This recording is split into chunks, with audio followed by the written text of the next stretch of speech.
인단의 긴급 기자회견문을 짧게 낭독하고 또 부연 설명 좀 드리겠습니다. 성북구청장 이승노는 장인 뉴타운 초기부터 이미 확정되어 있었던 서울시의 장인 뉴타운 재정비 촉진 계획 및 종교시설에 대한 지침 방안을 철저히 무시, 왜곡하고 정반대의 행정을 자행해왔다. 반문재인 투쟁과 애국운동의 선봉자인 본 교회와 전광훈 목사를 무너뜨려 정치적 연명을 하기 위한 발로로 본교회 재개발에 개입하며 본교회 때문에 장의개발 지연과 주민 피해가 발생한다는 헛소리를 남발하고 있다. 본교회와 전혀 상관없는 장의 재개발 철거 작업으로 최근 수일 간격으로 총 2명의 인부가 사고를 당한 것이 사실인지 여부를 답하라. 인부의 참담한 사망사고를 시시하며 은폐한 사실이 있는지 밝혀라. 또한 어떤 이유로 전광훈 목사가 8.15 당시 코로나 확진 후 긴급 소재 파악 중이라는 기가 막힌 거짓 사실을 공표하여 언론과 대중을 속이고 전 목사의 재수감을 유도시켰는지 똑똑히 밝혀라. 본 공동변호인단은 이승노의 중대한 범죄 행위에 대하여 즉각 고소하는 것은 물론 구청장이라는 자가 정치 아첨에 눈이 멀어 구민 중에 한 명인 한 개인의 신변과 명예에 대하여 치욕적인 거짓 사실을 함부로 공표하고 심각한 피해를 입힌 것에 대해 거액의 손해배상 소송을 제기하고 끝까지 추적해 모든 대가를 반드시 치르게 할 것이다. 아울러 무능하기 짝이 없는 좌파 정치 구청장의 지긋지긋한 연명으로는 성북구의 발전도 불가능하므로 주민 소환을 위한 대대적인 서명운동으로 온 구민들에게 그 실상을 알릴 것이다. 경찰, 검찰은 이승노를 즉각 구속수사해야 한다. 기자회견 종료 후 접수할 고소장입니다. 이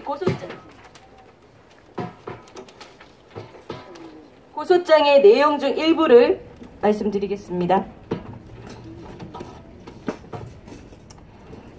피의자 이승노는 성북구 구민이자 어떠한 권력도 없고 현실 정치인도 아니고 한 사람의 목사일 뿐인 피해자 전광훈이 마치 중대한 범죄로 도피 중인 자, 코로나 확진을 받고도 방역당국의 연락과 절차를 거부하고 잠적한 자인 것으로 완전히 매도당하게 만든 장본인입니다.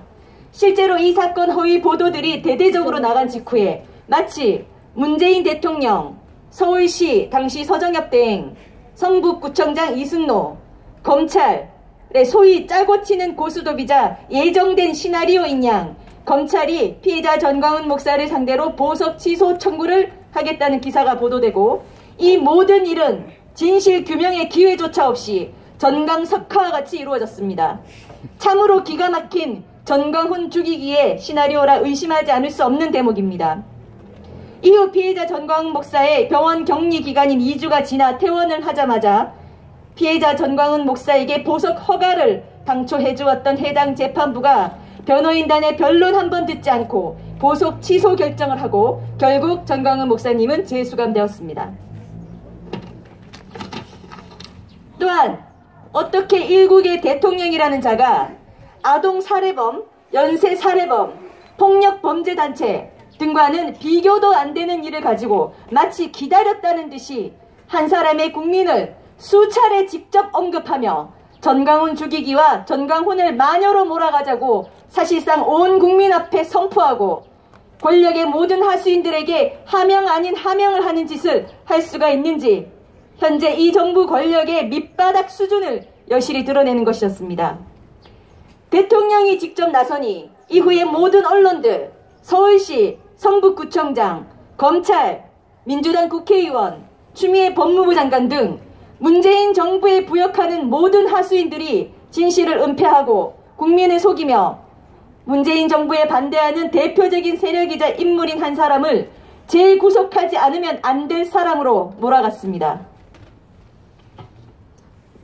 이와 같이 성북구청장이라는 지위에 있는 자가 한 사람의 구민을 상대로 오직 정치적 반대파 또는 최고 권력이 죽이라고 지목한 사람이라는 이유로 완전히 파렴치한 인간으로 거짓 매도해 그의 인격을 말살하는 짓을 하고도 이후 단 한 번도 대언론 공식 성명도 내지 아니하고 정정하지 아니하고 피해자 전광훈 목사에게 사과 한 번 하지 않았습니다.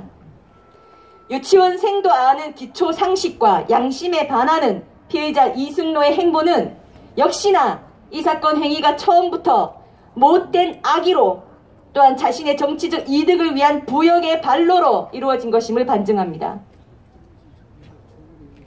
검찰은 인간된 도리도 저버리는 파렴치한 권력의 하수인 이승노를 철저히 수사하여 법이 허용하는 최대한의 엄벌에 처해야 할 것입니다. 당초 이와 같은 행위가 있었을 때 공동변호인단은 극도로 분노하여 즉각 기자회견을 열고 대대적인 민형사상 조치를 예고했었습니다. 그러나 전광훈 목사님께서 그래도 그동안의 인연을 고려하여 유예를 하자, 어떻게 나오는지 기다려보자 라고 하셔서 지금에 이르렀습니다. 이 시간 이후로는 어떠한 관용도 없을 것이며 즉각 고소하고 끝까지 그 죄의 대가를 묻게 할 것입니다. 이상 오늘 기자회견을 전부 마치겠습니다. 오늘도 취재해주신 분들께 모두 감사드립니다.